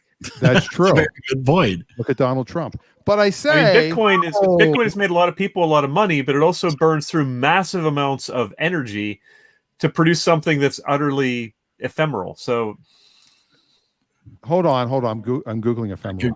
Ephemeral. That was my toilet paper the day wallpaper that I had. I thought it was effeminate. I read that wrong. I mean, Bitcoin is at $58,373 right now. But I told this story before. I have a friend who bought them for $100. He bought 10 of them, and he lost them. He can't find them. Oh, he saved them on a hard drive or a thumb drive. He lost it. Did he look in Russell Crowe's underpants? Oh, I should tell him. But he said, I know I've told this story before, but he said he was going to give them in his will to his 2 boys, but give one of them 6 and one of them 4, just so they fight over for the rest of their lives. Although it's something lost, they'll never find. So if you find them, you get 6, you get 4, but you'll never find them, so it doesn't really matter. But you can fight about that for the rest of your lives. I mean, I don't have a lot invested in Bitcoin, but I fell sucker to one of my clients when I was doing the auction business with cars. I had a dealer client, and he was really into it, and I invested a few $100s, and it is at $3,500 now. My $250 investment. Nice. That goes How's back. How's your Dogecoin looking? My Dogecoin is actually up too. No, okay, I take that back. I invested $500 back in 2017, and it is now $3,538. So 4 years, 7x. Yeah, that's not bad. That's not bad. Dogecoin right now, if this is not financial advice, I have to say that, I believe. This is not financial advice. And how to listen to my son, I own 8,720 Dogecoins. I bought them at 5.5 cents each. They're now at 6.1 cents each, which means I have 20% returns. Not bad. I have 5.7 cents I bought them at, so I'm at 8.38%. I've got $41 in profit. Wow. Boy, we all invested. But those 87.20, what if they become $1?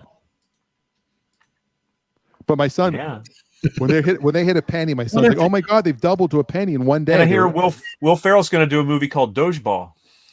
Oh, Dogeball! Oh man, woo! And then we'll have to review it. That'll be fantastic. Only if comedy spins. Well, it might be That's a drama. A bold move, and I hope it pays off. All my notifications on Facebook are the fact that we went live. Well, how about that? It's better than on our 8 different channels. So what if we went to just one stream? What do you think would happen? Like, what do you mean one stream? Like, okay, Denise, what are you watching us on right now? Pick a platform, you mean? Yeah. Pick a platform and pick a StreamYard? stream. Oh, we're- I would watch, if I were watching, I would watch on Facebook because I think it's the only one I have. And you'd probably be watching on my feed. You can watch any of them on a Or the website. EriDan. Oh, yes, I would watch it on your feed, Eric. All right.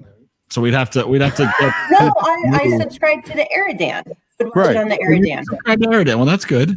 As you I was should. looking at Dave's face there. Go ahead, Dave. What do you watch I us on, subs- Dave? I subscribe to EriDan's show on YouTube. Oh well, You're a YouTuber? He's a YouTuber. Gary, where do you watch I it? think being everywhere just makes sense. I'm a combination of Dave and Denise. I have both, and I just whatever Always I open up, about you. whichever I open up first. I watch it on TikTok, actually. Watching it on TikTok. That's excellent. We haven't Oh. gotten there yet. We're Just gonna wait try till it. we I do the banned wall. the TikTok. I do not support the TikTok. Oh, you Adam got wants to know what the Dogecoin is, and the Dogecoin was a joke that somebody created in like an hour, and it was worth like a fraction of a penny. And all of a sudden, Elon Musk and Mark Cuban started tweeting about it, and it exploded. I mean, it literally went from half a penny to a penny, and my son's like, "Buy as much as you can." And I'm like, and I finally did at like 5 cents. No, it was at 6.2 cents, and it went up to 9. I was like, "Holy crap!" And then just Cash out. went right down. So I It's kept like buying. trading spaces all over again. Yeah, as soon as it kept getting lower and lower, I started buying Great more to place. bring my average down. So that's why I'm at 5.7 cents.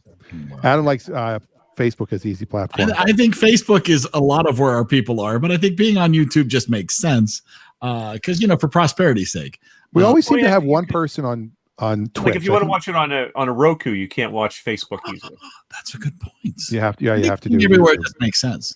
And also having a podcast that people could subscribe to if they went to Apple Music or Amazon or Spotify so that they could listen to the audio of the film festival on Monday night. Oh, I subscribe to your podcast. Do you really? Yeah, this one is not. And there might be a new podcast. I'm sitting back and relaxing. There might be a new podcast that we've been talking about doing. Yeah, it's That in the will not be a live Stay show. tuned. Stay tuned for that. Yes. But It'll be but yeah. Is it the one on what you had shipped that never got there? I'm dying for an upgrade. No, Yeah. I got a notification right before the show. I forgot to mention. I got a notification right before the show. My Is it package is coming? here. It's here. It's My here? package arrived. I Go don't know get which it. one. Can you open it like an Oh, no, it's unboxing? at the UPS. It's at the UPS store. Oh, what a tease. All right, well, I guess build up. for next Yeah, so Friday. next Friday we will Your reveal wishes come what showed true. up. A live unboxing? I can't wait. He's gonna wait. He's not waiting I on have to unbox it before that, but yeah. because it's a live animal. Wait, you can't wait for another week? Haven't you been waiting for 3 months for this package? Exactly. I can't wait another week. It's one more week. That's not how that's not how Maybe the, I'll fake. Maybe I'll do a fake unboxing. why don't you videotape an unboxing and then you can play the There we go. videotape next week. So there you go. So Monday night, You get to look forward to it. Goonies. All the excitement of the 1985 classic. Anne Ramsey, from also known for Throw Mama from the Train. That's right. She just died. Yes. She Didn't did. she? It was a while ago. It wasn't that recent. Maybe I was. She didn't make the top. She didn't make the top 10. Oh yeah, Yo, yeah. Panto, she's in the- yo, she's in the yo, movie. She died yo, in yo. 1988. She's in there. She She made died in the poster. 1988. Yeah. Yeah, she died while we were in high school, but she was surprisingly only 55 years old when she died. 59. Isn't that crazy? Well, especially she looked like she was in her 70s. She really had that grizzled, Abe Vigoda look. Sometimes Yeah, she looked a little bit I believe she was in Gunga Din too. The sequel. Yeah, but you couldn't recognize her with the blackface. It was hard to- wow. She was in Gunga Don't. she was in Gunga Din. She also was in the Sam Kinison life story. Sam Kinson's evil twin. Wow. I Wow. mean, really? Say it! Oh! I mean, they're almost the same person. There is some similarities there outside of the pearls. They all scream. They both scream a lot too. Oh man! Doppelgangers. Here you go. All right. I think we have come to a close. I think we have done it all, and we didn't even have to play any cheesy video sound effects at all for anything. So, seriously.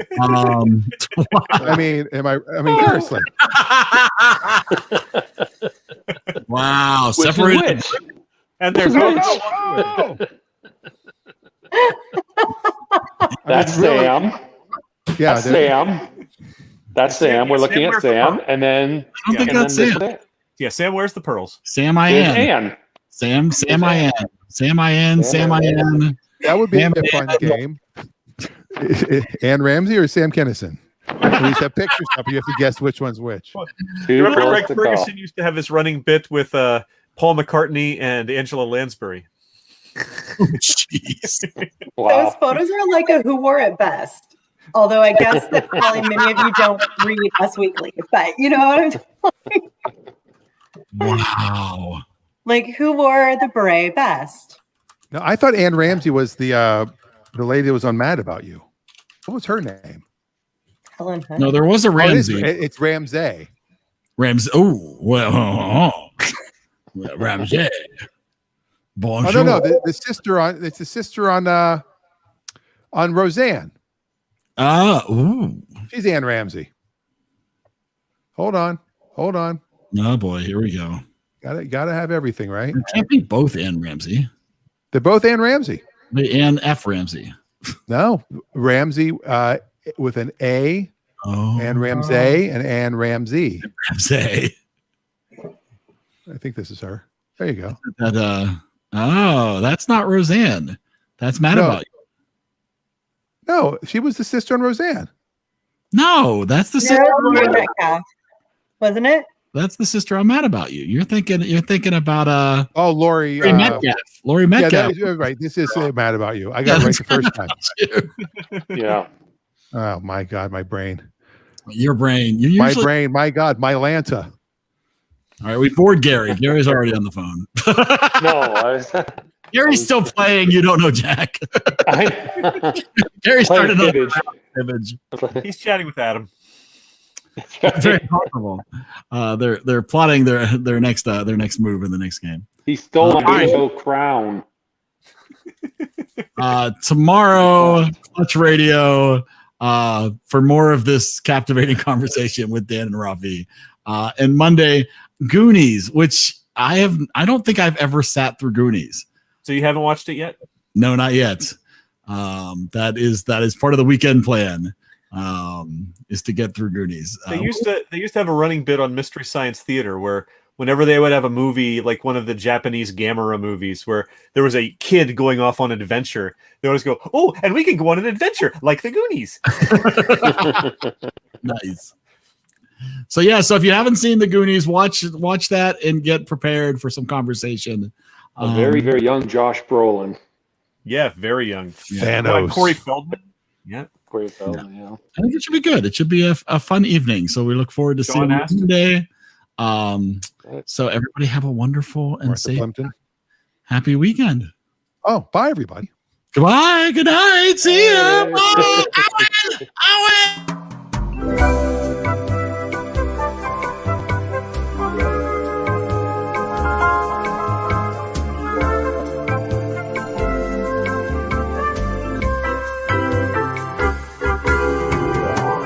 Goodbye.